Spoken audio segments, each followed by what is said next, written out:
Are you a person who gets sidetracked by theories of your favorite shows? Have you ever tracked Easter eggs or read fan theories on Reddit? Well, so have we. I'm Jack. Tatiana. Jem. And welcome to Shadow Plot. Are ya ready, kids? Aye, aye, Captain! I can't hear you! Aye, aye, Captain! Oh! Who lives in a pineapple under the sea? SpongeBob SquarePants! So most of you may recognize this theme from the Nickelodeon animated TV series SpongeBob SquarePants, created by Steven Hillenburg, who was not only an animator but a marine science educator. The series premiered on July 17, 1999, and gained global popularity throughout the years. As of 2019, it was the 5th longest-running American animated series. So the plot essentially follows SpongeBob SquarePants and his aquatic friends through silly adventures, but even with the lightheartedness of the show, the origins of its location are quite dark. So how much did you guys watch SpongeBob growing up? A lot. I mean, I had DVDs of... You had DVDs? Yes, of the movies when they came DVDs. out.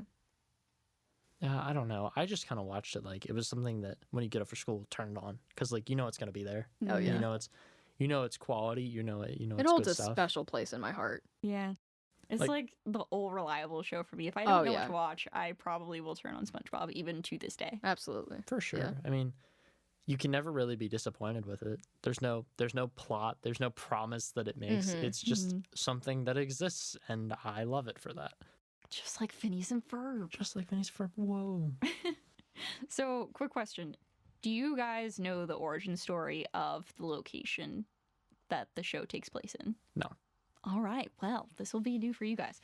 So I didn't know this for the longest time, and I learned about this just this year. And so Bikini Bottom is based on a real place, even though it's fictional in the show. It's in the Pacific Ocean, and it's specifically the Bikini Atoll. And that is where 23 U.S. nuclear weapon tests occurred during the Cold War. That's certainly interesting that they would stage an animated show in that sort of environment. Yeah. I mean, especially a kids show, because it's going to go over kids' heads, obviously, if that's the case. It's probably going to go over everyone's heads.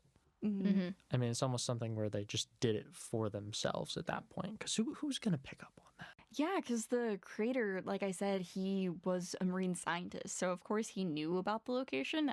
I'm still curious, and I don't know why they chose this location, but it's very interesting. I looked into it in NASA, and so there's one specific test called Castle Bravo, which was 1,000 times more powerful than the atomic bomb dropped on Hiroshima. Oh, God. Yeah.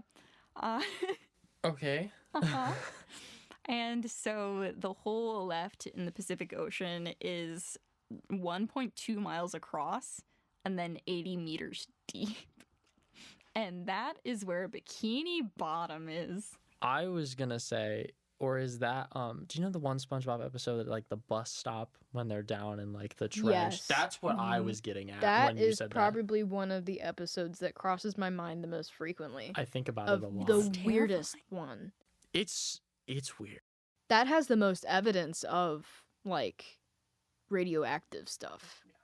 Because, like, up until, like, hearing that, I always thought, like, oh, maybe it's a reference to, like, the Mariana Trench. Like, you just see weird things, like, when they explore that trench, they see something new pretty much every time they go down there. True. And it kind of made me think about that, like, growing up, and even up until I learned that the town of Bikini Bottom is based on an atomic weapon testing site. Yeah. Mm-hmm. Honestly, that specific episode you guys are talking about, I'm pretty sure that might be the origin of my anxiety. Because when he's Oh my trying to God. catch the bus the whole time, I'm just like freaking out. So yeah, It's a bit darker. Yeah. It's a silly little episode, and it is not one of my favorites, but it is definitely one of the most memorable, like you said. It's got a place in my head. I don't know if it's a good one. I don't know if it's a bad not one. a good place. It just kind of rattles around in there. Like, And there's some SpongeBob episodes like that, like 90% of it is lighthearted, and then there's just a couple that are like, this is off-putting. Mm-hmm. You know? I guess, like, as a kid, I was just too dumb to think about it. I didn't really have a problem, even with that episode. I just, like, took it for what it was. Like, Yeah. oh no, he missed the bus. Like, oh no, like, but Like the vending machine moment where he's just trying to get a snack. Yeah. And every time he like puts his hand, the bus like moves. I'm like, no. Yeah. Stop that. It's just an anxiety fever dream for Yeah. So essentially, it happened in 1946, and the U.S. government removed the people of the island, the Bikinians, and they relocated them to an island nearby east of Bikini. And because of that, they experienced starvation because of inadequate food. And even to this day, that area is radioactive. And the people surrounding the island, because it was a giant bomb, of course there was going to be fallout. It was actually sand. It was colorful sand that was falling from the sky. And so from neighboring islands, people were suffering because they weren't given a heads up. And like their kids were playing in this fallout. Yeah, so not fun. I'm not. That's awful. That's terrible. There That's was horrifying. also a Japanese ship that was just out fishing. And the fallout started falling onto their ship, and they recognized what it was. So they freaked out, but they couldn't leave immediately. And then once they got back, they were treated. Surprisingly, a lot of them survived. And that boat is on display in Japan to remember never to use atomic weapons, Wow. which I think is really cool. That fallout, like the fallout from the sky, like the colored sand you were saying, that made me think of like the flowers that you see in the sky, like Yeah. is Mhm. that a result of actual like the show, like you could see the fallout in the show? Is that what that's getting at, or is Could be. I think that's a bit of a stretch, but maybe. it could be, but like that's what we're here for, so I'm gonna run We with like it. to stretch. I mean, you've got these marine creatures talking, playing instruments, wearing clothes, and going about a daily life. I think we're here for the stretches. Yeah. I mean, there's a plankton dude that's building robots and is evil. Yeah, he had a computer wife, man. Like, come on. There's a lot of SpongeBob that contradicts itself too, because they'll have cups of water under the sea Yes. and fires Yes. Campfire. under the sea. What's up with Campfire. So silly. The campfire song. There was one theory that I read from a Reddit user where it was saying that chipmunks were animals that were kept on board of Navy vessels during the test, and that's why Sandy Cheeks wears a full protection suit. But I mean, she's not a chipmunk; she's a squirrel, so I kind of diss that one. Well, I why did they keep chipmunks? I don't know. And even then, I think that if they just had a squirrel walking around underwater, I think that that would have just ruined the show like entirely. Because like you said, the show contradicts itself a lot. But to have like an air breathing mammal walking around underwater, that would have done it for me. That would have been like, okay. So I think, I don't know. I don't really know how much merit I give to that one, just because it's kind of a given that a mammal is going to wear like a protective suit, Yeah. I also, like, speaking of contradictions, they tried to go to space. Like, This is true. Wow. I mean, it was a deep show. It had its moments of weirdness, and I think that this sort of nuclear test theory kind of lends to that a lot when you think about it as a whole. It's such a dark background to an otherwise cheery show that all of us can reflect on as a pretty positive part of our childhoods. There's, like we were talking about, some kind of off-putting episodes, but otherwise it's so well loved. I can't really think of like an off-putting episode of SpongeBob, to be honest. Like I said, the bus stop one rattles around. Can you guys like give me some examples, like to see if like jog my memory a little bit? One of the movies, The movies. yeah, the movies had this. They were like SpongeBob and Patrick were out of water, Yeah. and there's this part where they're drying up, Oh, and they're with the basically diver, dying right next to each other. That was so sad. That messed me up. I think it actually did make me cry. I was like, Yeah. no, this is where it all ends.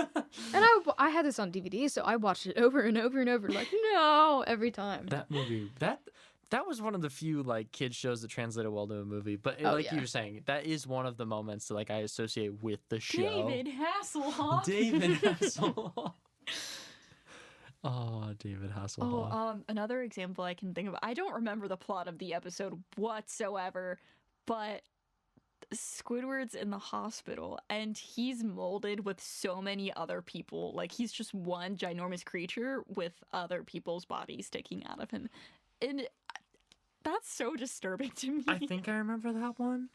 I think they all kind of run together at some point. Oh yeah, like there's a lot of people that are really, really into SpongeBob and know every season and stuff. It all runs together for me. I watched everything out of order, so I can't say that I have a favorite season. I think of it in like eras, like because Yeah, of just the different eras. art Yeah. styles. Like, I mean, you have obviously the first few formative seasons, and then there was obviously a little bit of a change, and then you run up a little bit. There's another change, and then now you have the newer episodes. I do know that before he died, Steven Hillenburg came back to the show and started writing again, and it changed. It got better again because he was writing again, and unfortunately he died. But he was a part of the show briefly again after he left. Got you. I didn't know about that actually. So there's a period where things kind of got back to maybe some original taste, but As it should have. Ooh, another thing that I hear often that actually makes sense, but I don't think it's specifically canon, but that the secret ingredient to the Krabby Patty secret formula is actually crab. I think that one of the Nickelodeon people said that he either said that it was a seafood burger or something like that, or that there was no sort of meat or protein in it to begin with. Interesting. And that was I don't remember which one. cannibalism? Yeah, because if you Cannibalism. notice, there's like no other crabs, and the shape That's of the true. Krusty Krab is actually a trap. Oh yeah, Yeah. it is. It's a crab trap. Yeah. So that's one theory that I actually believe. I don't want to believe it, but I actually believe it. Oh, I think there's like a part where I don't remember if it's true, but he takes a bite of one of the Krabby Patties. He's like, "Huh, that's what I taste like." I swear, I need to look it up. Really? So, do you think that they've become so accustomed to the taste of the Krabby Patty and the cannibalism within it? Do you think that's why they think the chum bucket's nasty? Is because it's like not feeding into that idea of. I thought chum was actually fish. I thought it Is would it have been. not? Yeah, that's what it. Oh yeah, that's what chum is. Yeah. So when you fish, like if you're fishing in the ocean, you'll chum. You'll take bait fish, you'll cut them up and just throw them in the ocean, and basically Yeah. it creates a feeding frenzy. So that's interesting that they're kind of saying the same thing about the Krabby Patty, but also you put fish in traps. Wait, what if so Plankton's always after the formula? What if that's why he made it chum? Because crabs is serving crabs, so he's like, let me serve fish to fish.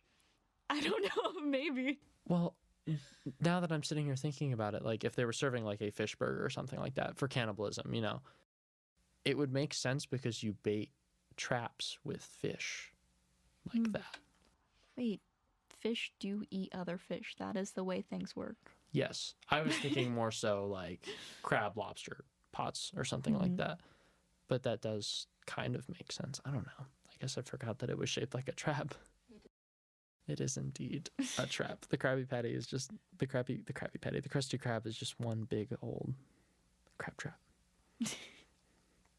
I don't know. I guess for like as good of a show and as lighthearted as it is, it does have it's got its quirks and it's got its dark moments for sure. Mm-hmm. Especially with the origin of its location. I mean, I know they chose it just because they would probably be the only ones that understood, Yeah. but it's so strange Mhm. thinking of like the devastation that caused. Yeah.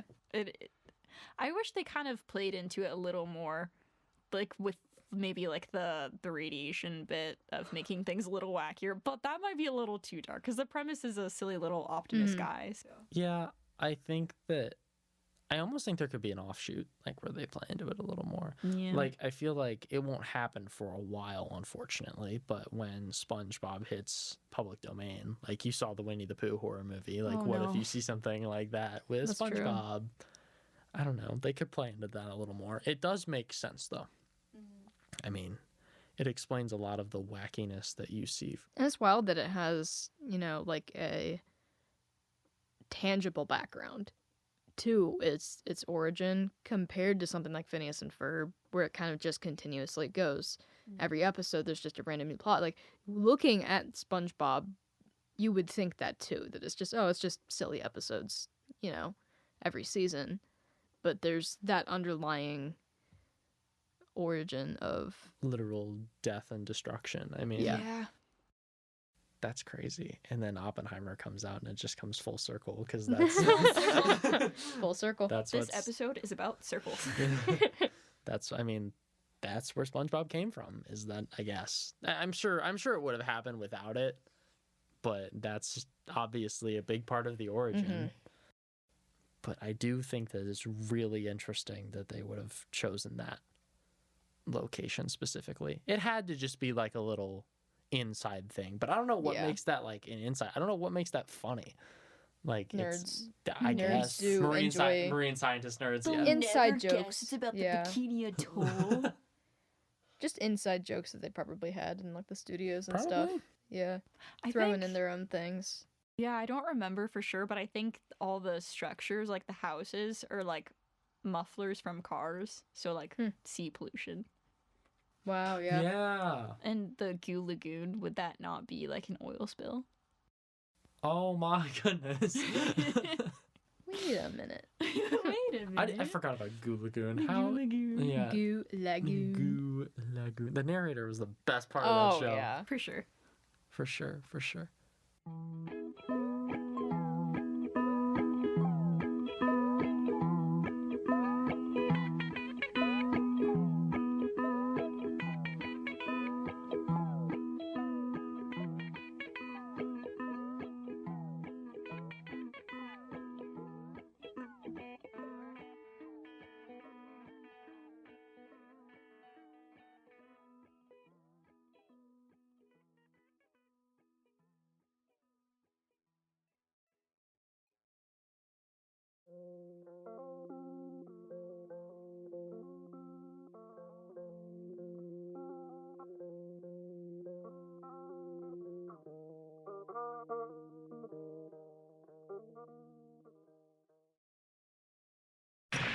We interrupt this program to bring you Courage, the Cowardly Dog Show, starring Courage, the Cowardly Dog. Abandoned as a pup, he was found by Muriel, who lives in the middle of nowhere with her husband, Eustace Bay. But creepy stuff happens in nowhere. It's up to Courage to save his new home. Stupid dog! You made me look bad!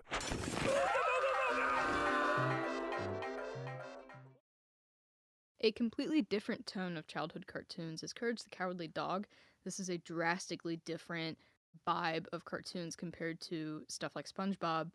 The show started off as a 7-minute short called The Chicken from Outer Space, created by John R. Dilworth and Hanna-Barbera. The 7-minute short featured on Cartoon Network's world premiere tunes in 1996 and grew into the Courage the Cowardly Dog we know today. The short became the de facto pilot for the series and was nominated for an Academy Award for Best Animated Short Film, but lost to Wallace and Gromit. Courage grew from an earlier character that Dilworth had created called Hamilton, and the show itself premiered in November of 1999 and became the highest-rated premiere in Cartoon Network history at that time, and ended in November of 2002 with 52 episodes and 4 seasons. Courage has a lot of theories behind it. It is such a surrealism kind of show. It focuses on a little family in the middle of nowhere in a town called Nowhere that is based in Kansas. There's the elderly couple, Muriel and Eustace, with their dog, Courage, and his name alone contradicts his entire character personality. I mean, he's paranoid of everything every single day, and sometimes for a good reason, because something happens every single day. Then you'd imagine if something bad is happening to your family every single day, you're going to be pretty paranoid about it. And so there's just a lot of theories based on where they are, the location, like what exactly is happening to them. I've heard of radioactive theories out in that location, just because there's cats that look like aliens that can talk and walk on 2 legs. One of the most popular theories is that everything is in Courage's head, meaning that he has some form of schizophrenia. He is pretty paranoid. That is the basis of his whole character personality, so that is a symptom of schizophrenia other than auditory and visual stuff. So if everything is in his head and he's just imagining everything, that could be that underlying plot of the entire show, that nothing is actually happening. Yeah, I don't really remember the show that well because I was honestly terrified to watch it as a kid. I probably watched like 2 or 3 episodes, but if I remember correctly, did his caretakers not know about anything that was going on? Like, they just thought he was being crazy or something like that? It's interesting because they are aware of everything that's happening when it is happening, and there are times that very briefly Eustace and Courage will kind of team up to save Muriel, because she's kind of often the sort of center of things going wrong. And she seems oblivious to everything. She goes back to making pie at the end of the day like nothing happened. But every episode, as if it's happening every day, they just be like, oh, he's just a crazy dog. You know, he's just being his normal crazy self. So it's like they forget. It's weird. So they're aware of what's happening when it's happening. They're clearly scared when it happens, but they're surprised every time. So so they kind of put it on him, and he has to carry that weight of knowing something's going wrong every day. Yeah, because the thing I mainly remember is him, like, crying wolf, but I don't remember how the response went. Yeah, he's not crying wolf, though, because something happens every time. Yeah. I don't know this show at all. The only, like, very vague knowledge that I have of this show is obviously that his name is Courage the Cowardly Dog, which is a mighty contradiction, like, at the very head of everything.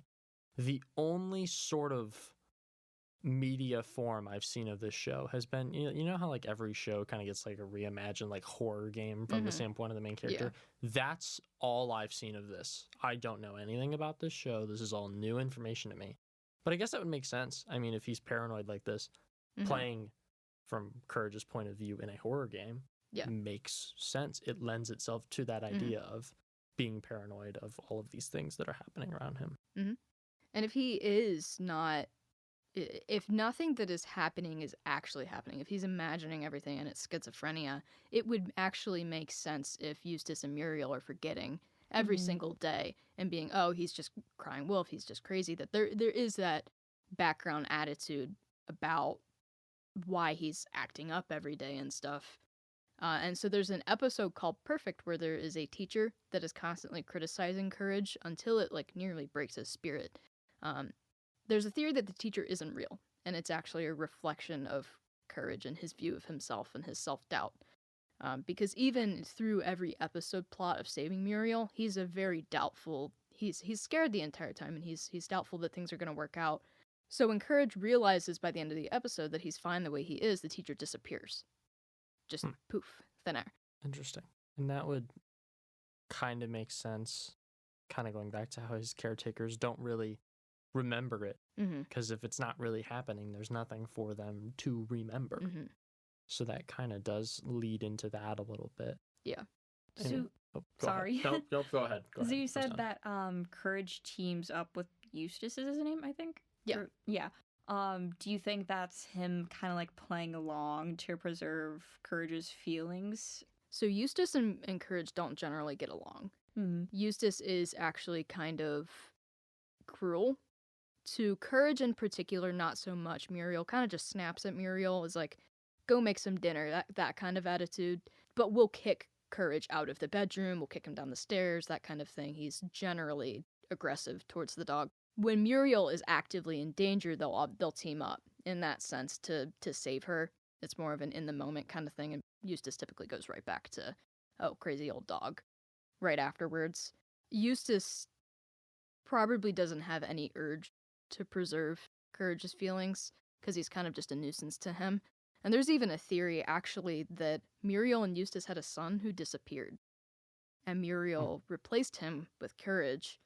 And some think that Eustace never moved on, and that's why he's particularly cruel to Courage between the two. There's no plot in the show that Muriel and Eustace had any kids, but it would make sense. So. Yeah. So it's really just kind of solving that equation more than there's no reason, there's no rhyme or reason. Yeah. It's just there's no like, photos this is of kids. Yeah. Okay. But they are an old couple in the middle of nowhere, so you're left to wonder, why is it just an old couple with just a dog?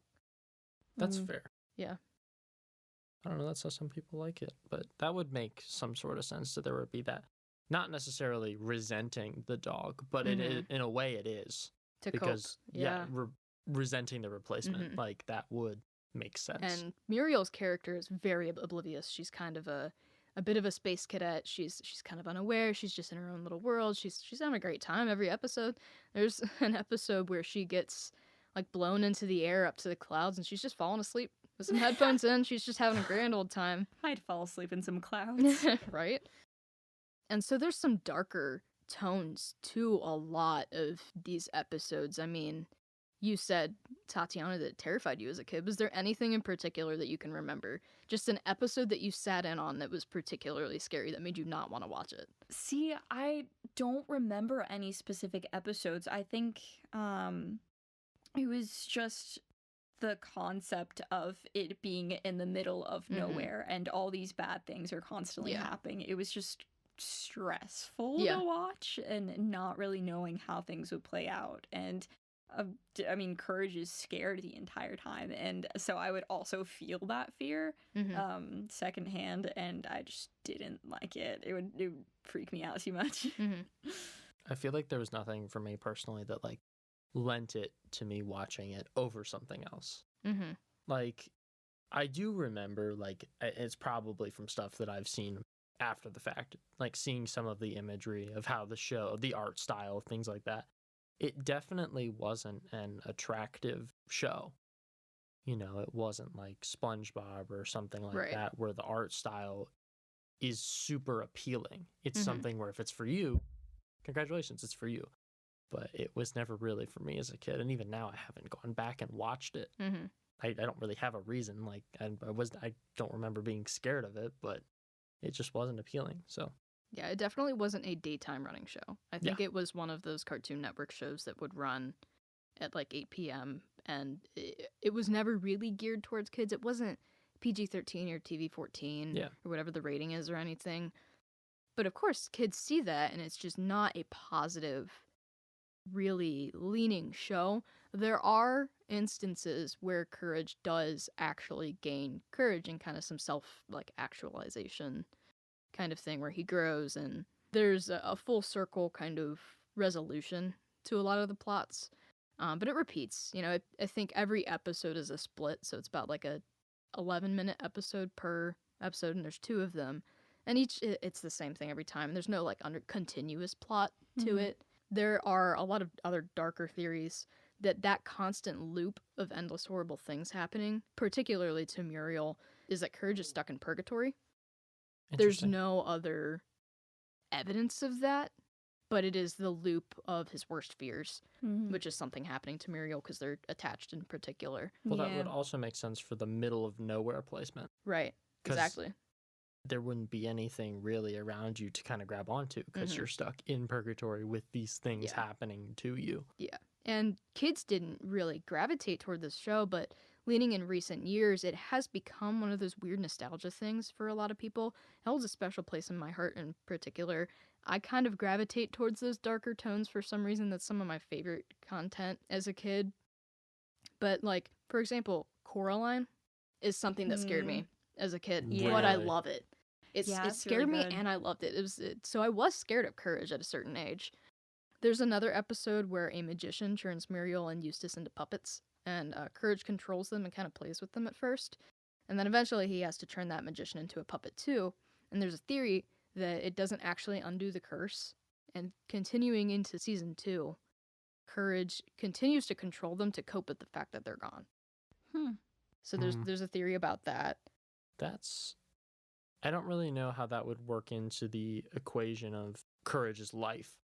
Like, I don't really see Courage being that type of, like, I don't know, I didn't watch the show, but from what's been described to me, I don't really see that fitting in super well, unless there was some context in the show that I'm obviously missing. There's not much evidence going into season 2. It's just kind of an idea of some underlying suffering going on. That would mean that the antagonist should also be puppets that he's controlling, if you kind of get my gist.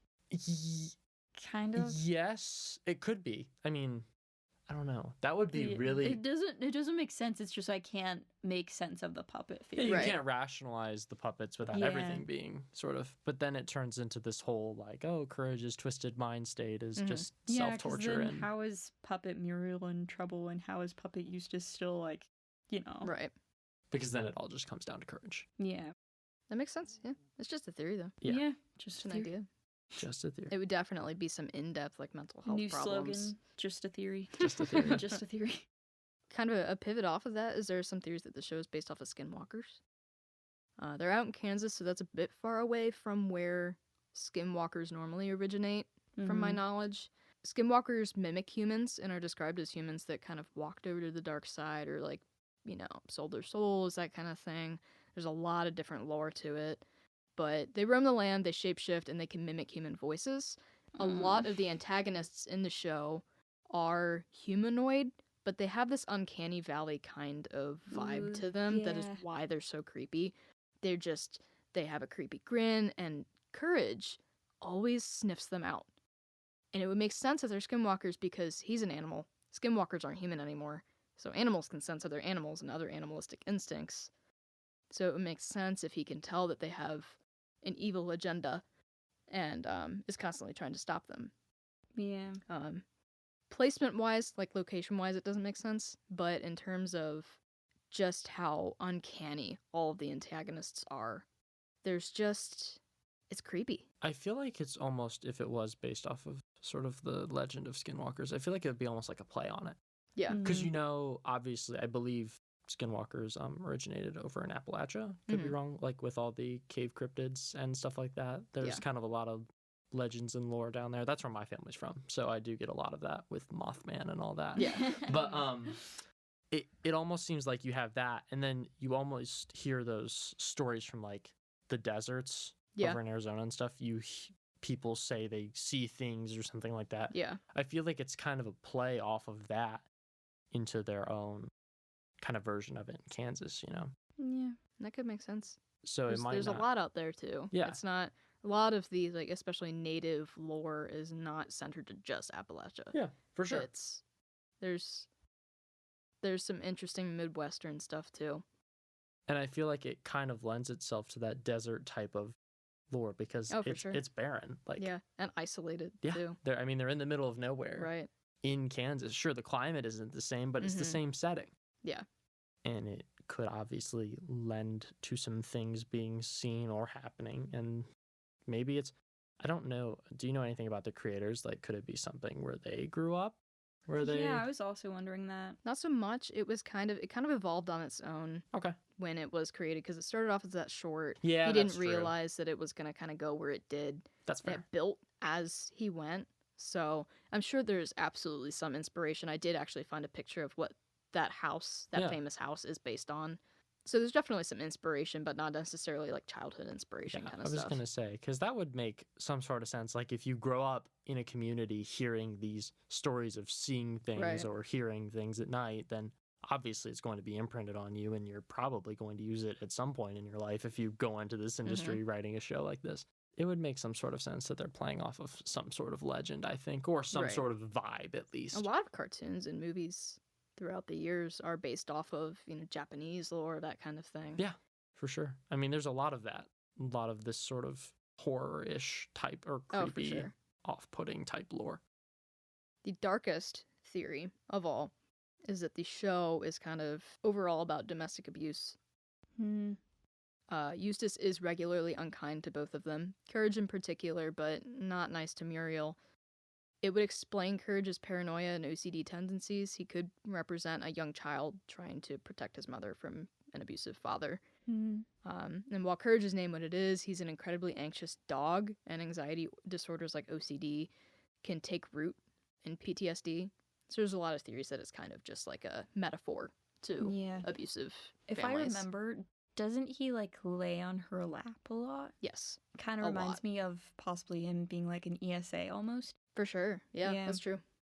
Yeah, there's a lot of cut scenes or like calmer scenes where they're relaxing and he's in her lap in the rocking chair or in bed. I Yeah. was going to say that sort of links into the resentment, like Mhm. where Courage is the replacement for a kid. because that could be something where Eustace also resents Muriel, and that manifests itself as a form of domestic abuse. For sure. You And a know- lot of times that kind of horrible thing can happen to a family, and For sure. people can try to stay together through something that's so they're grieving through. Yeah. And just it can change, and it's very unfortunate, and it can definitely it could be both. That's interesting. I think that they sort of link to each other in that regard because unfortunately, it would make a lot of sense. Yeah. It would make a lot of sense that maybe Eustace didn't want to replace the kid, and Mhm. Muriel went out on a whim and got a dog, and then it turns into, Yeah. And resentment. she is a very and oblivious character. so a probably degree. didn't think about it, Yeah. and it turns into. It maybe was healing for her, but Eustace had a harder time Yeah. finding any healing in that. And I feel like that is not necessarily a common thing. I mean, it is a common thing in families, but not alone in that. It's a common thing in like friendships and stuff, like Mhm. where you don't necessarily consider someone else's healing Right. process. So it would make sense in the scheme of the show. Two people can heal from one trauma differently. Yeah, 100%. A shared trauma. And it would also make sense that they're isolated in the middle of nowhere. That can be a very isolating experience. 'Cause- Being like the only one aware of what's going on Yeah. and not getting any outside help, especially as a kid. Yeah. If Courage is representative of a little kid. I mean, you're already alone, like in that. Yeah. I mean, then an experience like that is going to put Mhm. you even more alone in your own head. Yeah. Regardless of where you stand with the people around you. I mean, yeah. For sure.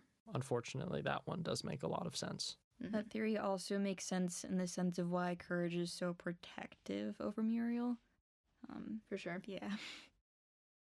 I think my favorite theories are the ones of Muriel and Eustace having a kid that unfortunately passed or went missing, especially because of the strange things that happen in that area.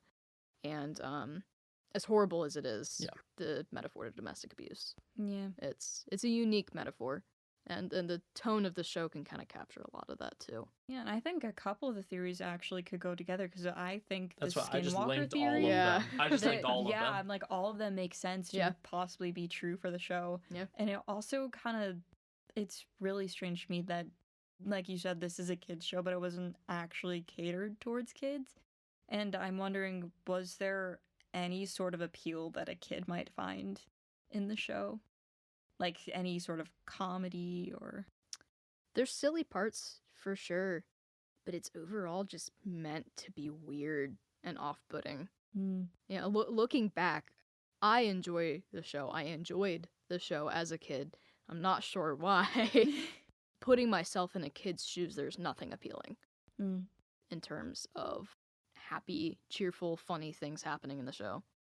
It's pretty freaky.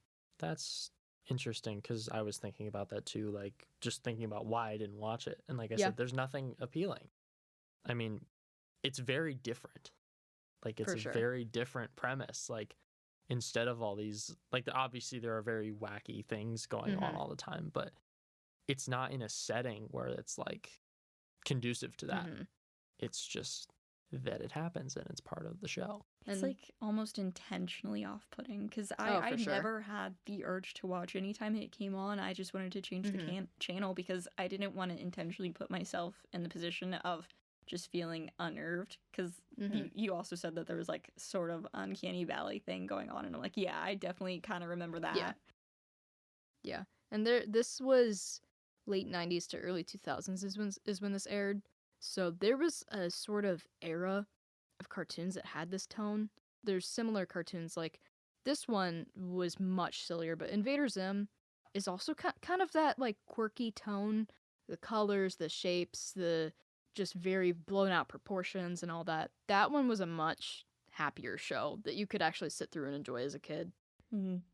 There's kind of an era to these cartoons. Like that, Teen Titans was enjoyable, but it also had like some deeper, mature themes. Yeah.